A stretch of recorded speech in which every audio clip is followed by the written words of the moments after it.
Je suis chez ma belle-mère aujourd'hui, et j'espère qu'elle ne m'en voudra pas de dire que c'est probablement l'une des structures les plus mal construites que j'ai jamais vues. Ces plaques de toit sont censées être installées avec une pente minimale de 5 degrés, mais celle-ci est pratiquement plate. Et au milieu de la structure, là-bas, on peut voir où l'eau stagne réellement. Au bout, tout le bois est gravement pourri là où l'humidité s'est infiltrée. Pour une portée totale de 3 mètres, ce qui est le cas ici. Il aurait fallu utiliser des madriers de 6 par 2, c'est-à-dire du bois de 150 par 50 mm. Mais à la place, on a du bois de 60 par 45 mm, donc en fait plus petit que du 3 par 2, mais c'est encore pire que ça. Les chevrons utilisés n'étaient même pas assez longs, et il n'y a aucune jonction sophistiquée ici. À la place, ils ont simplement vissé des morceaux aux extrémités, ce qui donne l'impression que cette structure a été construite à partir de matériaux de récupération qui traînaient, ce qui est encore pire quand on considère qu'entre les axes, on a des écarts allant jusqu'à 750 mm. Il n'y a pas non plus de poteaux pour supporter le poids de cette structure de toit. Ce sont juste d'autres planches fixées sur une dalle avec des équerres. Un angle est découpé pour laisser passer le tuyau de la cheminée lié à la chaudière, ce qui respecte les normes. J'espère qu'on pourra améliorer ça, car ça fait quand même bricolage. Suivez-moi alors que je tente de transformer ce bricolage douteux en quelque chose de bien plus agréable. Je pensais que démolir tout cela serait rapide. J'ai commencé avec de bonnes intentions en retirant toutes les vis du toit, espérant pouvoir les nettoyer et les réutiliser. Je me suis rendu compte qu'elles étaient trop fragiles après 20 ans d'ultraviolet, alors j'ai adopté des méthodes plus destructrices.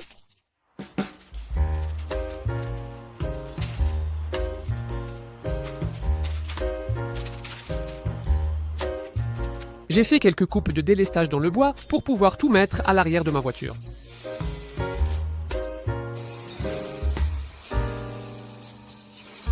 Et une grande partie de ce bois sera réutilisée une fois que je l'aurai ramené chez moi après avoir découpé toutes les parties pourries.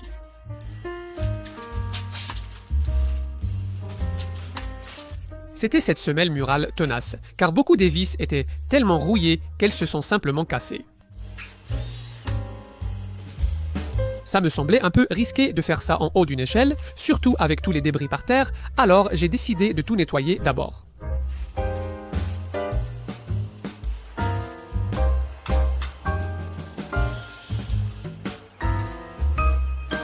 Ce sol en plastique était fixé avec près de 3 tonnes de silicone.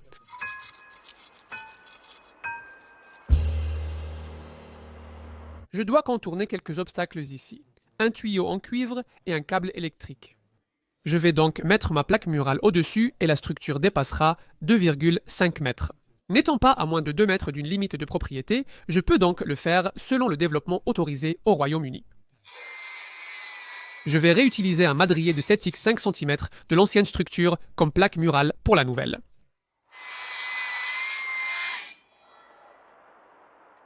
Et je vais utiliser quelques morceaux de bois de rechange pour le placer exactement où je le souhaite. Ces briques sont de niveau, je peux donc l'aligner avec le joint de mortier. Et là, je perce des trous de 10 mm avec la perceuse SDS directement dans la brique.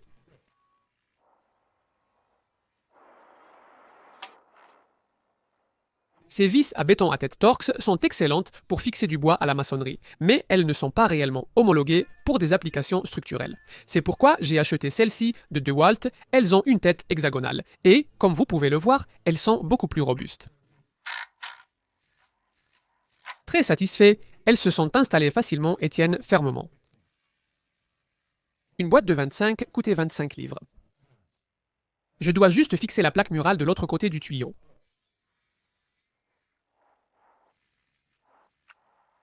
Donc, j'ai quelques-uns de ces poteaux de 100 mm et pour les poser, j'ai ces supports de poteaux que je peux simplement visser sur les dalles. Je voulais juste vérifier leur adaptation, et c'est bon! J'aime qu'ils laissent environ 1 pouce entre le bas du poteau et le sol, protégeant ainsi de l'humidité. Ce que je n'aime pas avec ceci, par contre, c'est qu'il n'y a qu'un seul point de fixation au milieu. J'aurais préféré avoir 2 trous pour pouvoir mettre 2 vis, mais une fois que la structure sera entièrement montée, le poteau ne devrait pas pouvoir tourner de toute façon. Je peux utiliser des serre-joints et quelques chutes de bois pour que le poteau soit bien d'aplomb. Ensuite, je peux fixer une autre pièce de bois avec un serre-joint, la mettre à niveau et marquer où couper mes assemblages. Je marque aussi les poteaux à gauche et à droite, puis la position des supports. Je veux couper avant la moitié de l'épaisseur du bois pour faire un assemblage à mi-bois.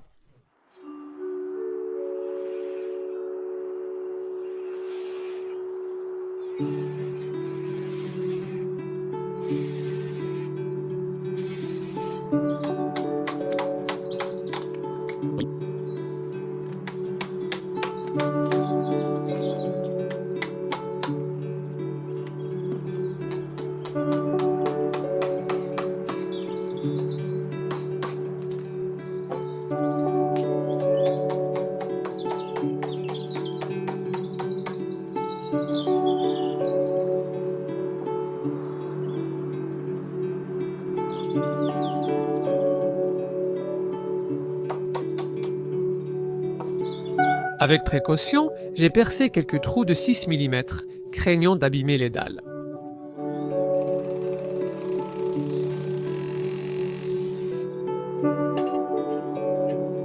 Avec le premier, je n'ai pas réussi à bien fixer la vis à béton, alors j'ai ajouté une cheville marron.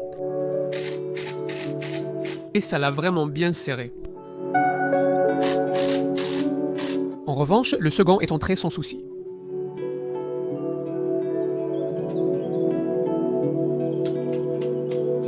Et quelques vis de 70x 5 mm pour fixer le poteau. Ensuite, je dois déterminer la longueur approximative de ma poutre principale, et je peux le faire en prenant cette dimension d'ici jusqu'au mur avec une mesure prise à l'aide de mon télémètre laser. Mais je vais quand même la couper plus longue pour pouvoir la recouper ensuite et m'assurer qu'elle soit placée exactement là où j'en ai besoin. Je prendrai ce bois de charpente C24 section 6 par 2 pour la poutre et les chevrons.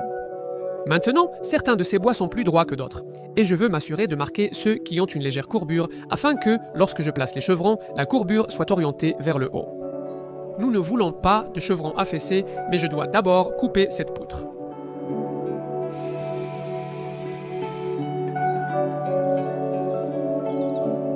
J'ai une lasure bois extérieure à base de solvant pour protéger le bois.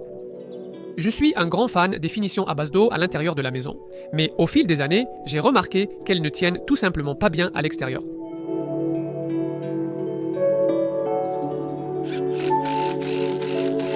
La poutre est fixée à chaque poteau par 3 tire-fonds. La pente du toit devrait être d'environ 5 degrés selon mes mesures pour les poteaux et la sablière, mais je n'ai pas besoin de la valeur exacte. Je peux tracer l'assemblage en positionnant la solive, en m'aidant de la sablière et de la poutre, puis régler une fausse équerre pour marquer les encoches.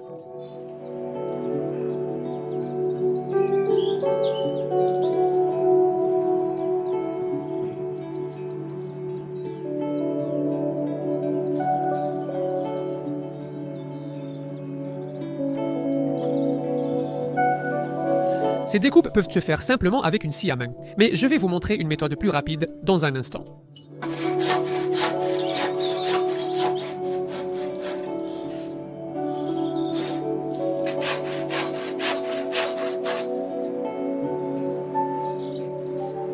Pour l'avant du chevron, je vais laisser une petite avancée qui dépassera légèrement la poutre avant.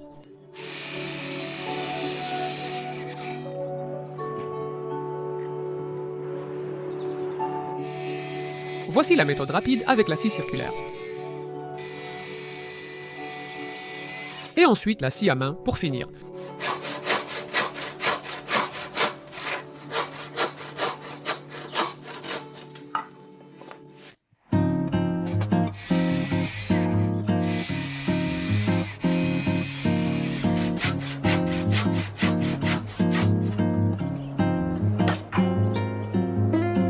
Chacun reçoit ensuite 2 couches de teinture. Voici la deuxième couche en train d'être appliquée.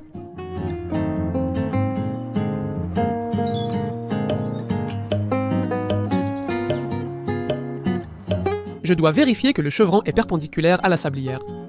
Une équerre de charpentier serait idéale pour cela, mais je n'en avais pas avec moi, donc une grande équerre rapide fait l'affaire. Je vois maintenant combien couper sur ma poutre.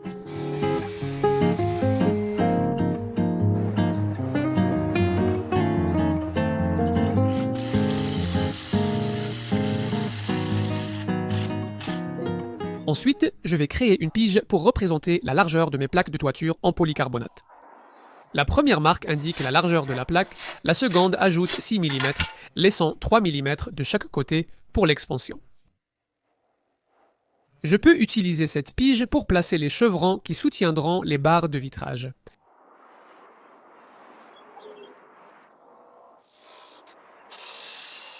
Je peux centrer les chevrons entre ceux portant les barres de vitrage avec un espacement d'environ 570 mm.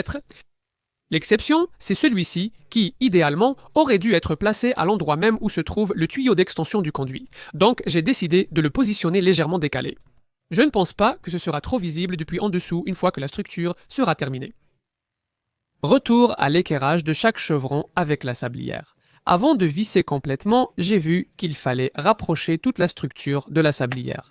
J'ai donc découpé une cale et un bloc à coincer entre la poutre et le toit du garage pour la remettre en place.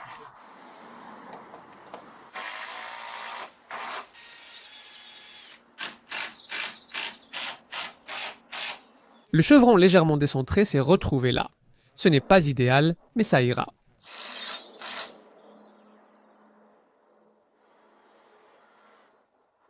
Ici, je serre une latte simplement pour me permettre de tracer une ligne droite bien au centre, sur le dessous des chevrons.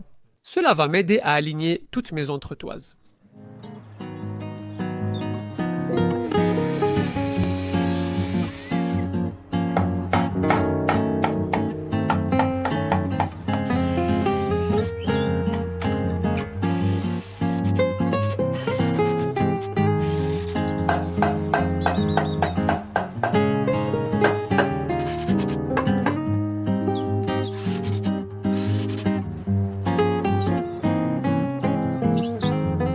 En ce moment, il y a pas mal de jeux de gauche à droite, comme vous pouvez le voir. Et normalement, j'ajouterai des entretoises en diagonale à l'intérieur de la structure ici. Mais évidemment, cela gênerait l'ouverture de la porte.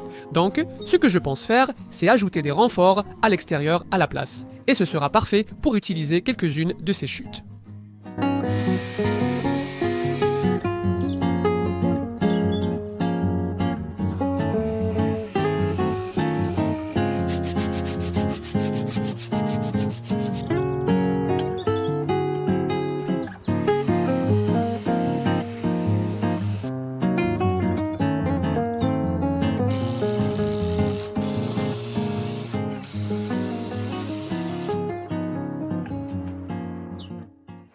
Cela fait environ 3 semaines que je ne suis pas venu ici, et c'est parce que je voulais donner à ce bois une bonne chance de sécher, car il est traité sous pression, donc il était très humide. J'espère qu'il est maintenant assez sec pour pouvoir appliquer une finition.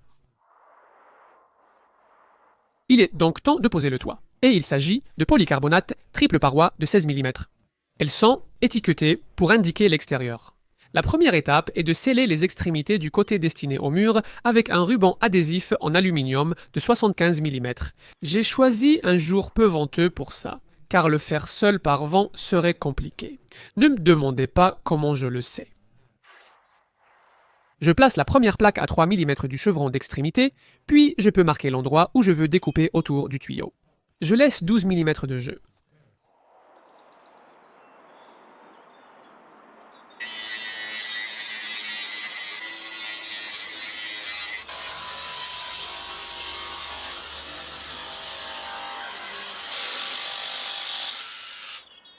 J'ai utilisé un aspirateur pour essayer d'enlever la poussière, et au lieu d'utiliser du ruban adhésif en aluminium pour sceller les extrémités ici, j'ai pensé qu'utiliser un mastic transparent rendrait mieux. Selon la réglementation, la sortie du conduit doit être à au moins 300 mm au-dessus du toit, et comme vous pouvez le voir, j'ai largement plus que cela ici. Voici les fermetures en aluminium utilisables sur les bords et extrémités des plaques. Je comptais les fixer avec des clous en polycarbonate, mais n'en ayant pas, je le ferai plus tard. En attendant, je mets un ruban respirant aux extrémités pour bloquer la saleté et les insectes tout en laissant passer l'humidité. Ensuite, je peux fixer les barres de vitrage avec des vis de 50 mm.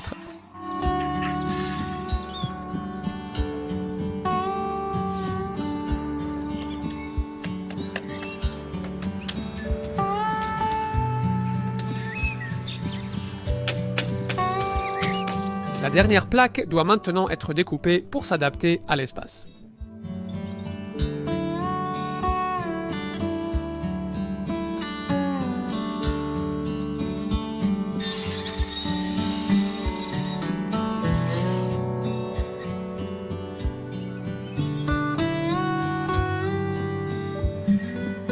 Pour les chevrons, entre ceux avec barre de vitrage, j'ai quelques fixations. La tige fait 11 mm, donc j'ai pris un forêt de 12, mais ce n'était pas assez à cause du joint de dilatation. J'ai alors percé, puis élargi un peu les trous avec la perceuse. Quoi qu'il en soit, celles-ci sont fournies avec une rondelle en mousse pour l'intérieur, ainsi qu'une vis et un cache-vis. Je les ai installées tous les 400 mm.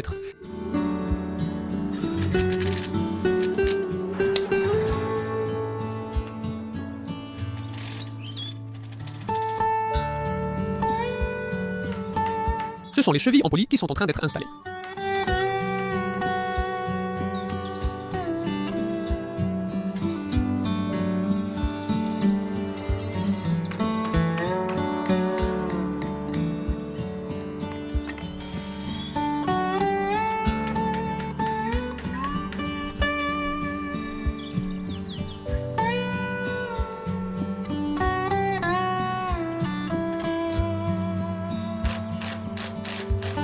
Les barres de vitrage sont fournies avec des embouts plastiques.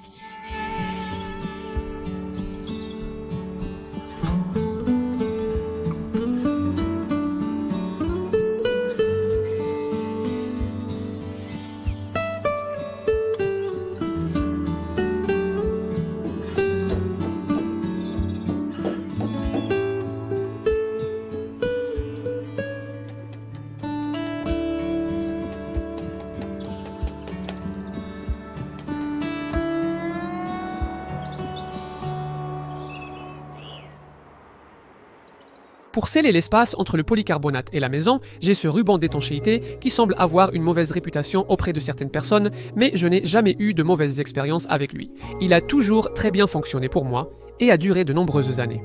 Alors, allons-y. Maintenant, le soleil va aider à le chauffer et à bien le coller, mais pour faciliter les choses, j'ai apporté mon pistolet à air chaud.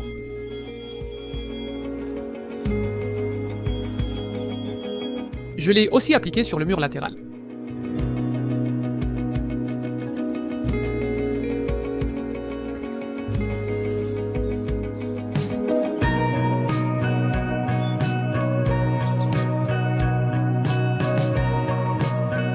C'est une belle amélioration qui ravit ma belle-mère.